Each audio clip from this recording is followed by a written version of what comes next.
இங்கே இந்த பையனும் அவங்களோட பாரம்பரியமான வீட்டை எப்படியாவது வித்துடணும்னு சொல்லிட்டு கிளம்பி வந்திருக்கான். அந்த வீடு ஃபுல்லாக தூசியமா இருக்கு. உள்ள போய் க்ளீன் பண்ணிட்டு இருக்கும்போது பின்னாடி அவங்க பாட்டி இருக்க மாதிரி தெரியுது. அவங்க பாட்டியோ பல வருஷத்துக்கு முன்னாடி இறந்துடுறாங்க. ஆனா இவன் ஷாக் ஆகி பார்க்குறான். கொஞ்ச நேரத்தில் அவங்க வந்து தொடப்பத்தை எடுத்து கையில் கொடுத்து வாடா வீடை க்ளீன் பண்ணிடுவோன்னு சொல்லிடுறாங்க. இவனும் பாட்டி கூட சேர்ந்து வீடெல்லாம் க்ளீன் பண்ணிக்கிட்டு இருக்காங்க. கோலி குண்டு இருக்கு. அதை எடுத்த உடனே அவங்களும் ஜாலியாக இவங்க கூட சேர்ந்து அந்த கோலியை வச்சு சின்ன வயசுல எப்படிலாம் விளாண்ட தெரியுமான்னு சொல்லி விளையாடி காமிச்சிட்டு இருக்காங்க. அதுக்கப்புறம் ஐஸ் கேட்குறாங்க. இவனும் ஐஸ் வாங்கி தரான்.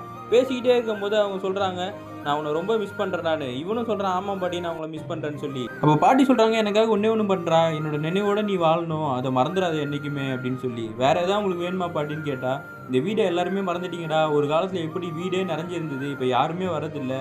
வருஷத்துக்கு ஒரு தடவையாவது இந்த வீட்டுக்கு வந்துட்டு போங்கடான்னு சொன்ன உடனே இவனும் ஃபீல் பண்ணிட்டு இருக்கான்.